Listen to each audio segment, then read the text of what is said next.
मंडळी नमस्कार. शरद पवारांच्या नेत्रदीपक यशाबद्दल त्यांचं अभिनंदन करण्यासाठी मी हा मुद्दाम व्हिडिओ करतोय. अभिनंदन अभिनंदन अभिनंदन. देशाचे ज्येष्ठ नेते शरदचंद्रजी पवार साहेबांचं मनपूर्वक अभिनंदन. खरं तर शरद पवार देशाचे पंतप्रधान होऊ इच्छित होते. त्यांचे समर्थक त्यांना देशाच्या पंतप्रधान पदावर बघू इच्छित होते, पण अजूनपर्यंत तरी शरद पवारांच्या नशिबामध्ये ते पद मिळालं नाही आणि पुढेही मिळण्याची शक्यता कमीच आहे. त्यामुळं देशाच्या पंतप्रधान पदावर शरद पवारांच्या सारखा मराठी माणूस विराजमान झाल्याचं बघणं आम्हा मराठी माणसांच्या नशिबात नाही याचं दुःख वाटत होतं. त्यानंतर शरद पवारांना मोदी राष्ट्रपती पदाच्या निवडणुकीत उभे करतील असं बोलल्या जात होतं, पण द्रौपदी मुर्मूंना मोदींनी मैदानात उतरवून शरद पवारांच्या त्याही स्वप्नांचा भंग केला. गेला बाजार उपराष्ट्रपती पदाच्या तरी निवडणुकीत पवारांना उभं केलं जाईल आणि विजयी केलं जाईल असं वाटत होतं, पण नियती बघा किती वाईट असते. शरद पवारांनाच उपराष्ट्रपती पदाचा दुसऱ्या पक्षाचा उमेदवार घोषित करावा लागला आणि या उमेदवाराला त्यांच्या मित्रपक्षांनी पाठिंबा दिला नाही. इथेही शरद पवारांचं स्वप्न भंगलं. शरद पवार काही होतील की नाही असं वाटत होतं. अशा वेळीच एक अचानक चांगली बातमी आली आणि शरद पवारांची चक्क निवड झाली. शरद पवार लोकांच्या नाकावर टिचून, त्यांच्या विरोधकांच्या नाकावर टिचून अध्यक्षपदी निवडल्या गेले आणि हे अध्यक्षपद आहे राष्ट्रवादी काँग्रेस पक्षाचं राष्ट्रीय अध्यक्षपद. काहीतरी होणं पवारांच्यासाठी आवश्यक होतं आणि पवारांनी अध्यक्षपदावर निवडणूक लढवत तिथे आपला विजय मिळवला. खरं तर पवारांचा हा विजय त्यांच्या विरोधकांना दिलेली एक जबरदस्त चपराक आहे. शरद पवारांच्यावरती आरोपांचं मोहळ उठविणारे त्यांचे विरोधक, खास करून भारतीय जनता पक्षाचे लोक, ज्यांनी शरद पवार आणि त्यांच्या समर्थकांना वारंवार अडचणीत आणलेलं आहे. अनिल देशमुखांना आत टाकलाय, नवाब मलिकांना आत टाकलाय, शरद पवारांचं कौतुक करणाऱ्या संजय राऊतांना आत टाकलाय. अनेकांच्या वरती चौकशीचं कुभांड रचलंय. कुणाच्या मागे ईडी लावली आहे, कुणाच्या मागे इन्कम टॅक्स लावलाय, कुणाच्या मागे CBI लागली आहे. आणि शरद पवार हे अडचणीत सापडलेले होते. अशा वेळी शरद पवारांनी राष्ट्रवादी काँग्रेस पक्षाच्या अध्यक्षपदावर स्वतःची निवड करून घेऊन आपली योग्यता, गुणवत्ता आणि राजकारणातला रुबाब दाखवून दिलाय.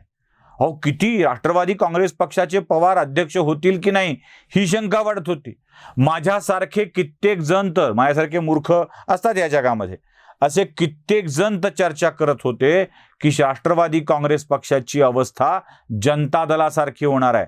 ते हिंदी गाणं आहे ना, इस दल के टुकड़े हुए हजार, कोई यहां गिरा कोई वहां गिरा. तशी राष्ट्रवादी काँग्रेस पक्षाची अवस्था होणार आहे असं कित्येकांना वाटत होतं. म्हणजे राष्ट्रवादी काँग्रेस पक्ष अजित पवार गट, राष्ट्रवादी काँग्रेस पक्ष सुप्रिया सुळे गट, राष्ट्रवादी काँग्रेस पक्ष जयंत पाटील गट, अजून कुठली गट स्थापन होतील असं वाटत होतं. अशी स्वप्न बघितली जात होती. या सगळ्या स्वप्नांचा चक्काचूर करत आदरणीय शरदचंद्र पवार साहेबांनी राष्ट्रवादी काँग्रेस पक्षावरची आपली पकड अधिकच मजबूत केलेली आहे. त्यांची निवड झालेली आहे राष्ट्रवादी काँग्रेसच्या राष्ट्रीय अध्यक्षपदावर. आता कुणी याला पश्चिम महाराष्ट्रवादी काँग्रेस म्हणू नये, कुणी याला 3.5 जिल्ह्याची पार्टी म्हणू नये.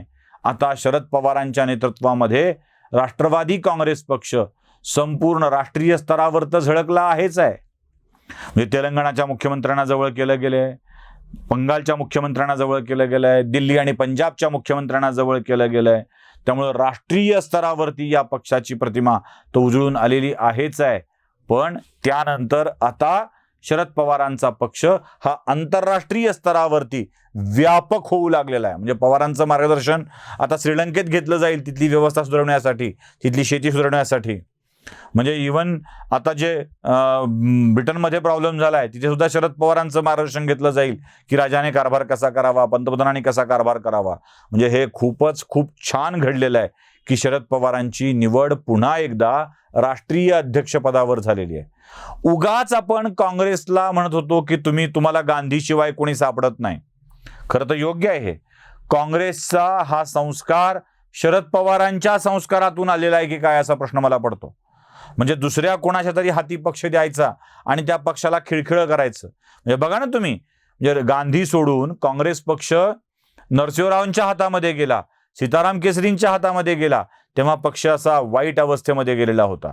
पण पुन्हा एकदा सोनिया गांधी, राहुल गांधी यांनी पक्षाचा ताबा मिळवल्यानंतर पक्षाची एकसंधता किती वाढली आहे. पक्षातले विरोध करणारी मंडळी बाहेर निघून गेलेली आहेत. आता कोणी पक्षात विरोध करणारं कोणी उरलेलं नाही आहे. गुलाम नबी आझाद बिजाद सगळे साबझोट सगळे बाहेर निघून गेलेले आहेत. मला वाटतं हे संस्कार, हे विचार साहेबांच्या धोरणातून आलेले आहेत. साहेबांनी आपला पक्ष स्थापन केल्यापासून वय वर्ष 82 झालेत तरीही अध्यक्षपद इतर कोणाकडे जाऊ दिलेलं नाही आहे. 82 वर्षाच्या कर्मयोगी वृद्धाला त्रास देऊन त्यांचाच पक्ष त्यांच्या हातातून काढून घ्यायचा प्रयत्न चालू होता, पण ते घडलं नाही. भारतीय जनता पक्षाच्या सगळ्या डाव्यांना, मनसुब्यांना धोबीपछाड देत शरद पवारांनी आपल्या पक्षावर आपलं निर्विवाद वर्चस्व मिळवलेलं आहे. म्हणूनच शरद पवार अभिनंदनास पात्र आहेत. आता असतात काही वेडी लोक माझ्यासारखी जी दावा करतात की शरद पवारांना दुसरा अध्यक्ष मिळाला नाही का, पवारांनी दुसऱ्या कुणाला करू नये का, निदान गेला बाजार सुप्रिया सुळेंना करायला काय हरकत होतं, म्हणजे किमान त्यांचंही राजकारण पुढे चालू झालं असतं. पण हा भाजपचा डाव होता आणि डाव असा होता की शरद पवारांच्या जागी अन्य कोणीतरी अध्यक्षपदावर पक्षात बसवून ते पक्षाची वाट लावायची. आणि पवार साहेबांनी भाजपच्या या डावाला त्यांच्यावरच उलटवलं आहे. आणि कितीही प्रयत्न झाले पक्ष फोडण्याचे तरीही पवारांनी निर्विवादपणे आपल्या पक्षावर वर्चस्व प्रस्थापित करून अध्यक्षपदावर आपली निवड करून घेतली आहे. कुठेतरी निवड होईल अशा प्रतीक्षेत असलेल्या पवारांना पक्षाच्या राष्ट्रीय अध्यक्षपदावर निवड करून एक नवा दिलासा देखील मिळालेला आहे आणि त्यांचं पराक्रम देखील जगाच्या समोर आलेलं आहे. त्यामुळं शरद पवार साहेबांचं पुनश्च एक वार मनपूर्वक अभिनंदन करून मी थांबतो. धन्यवाद.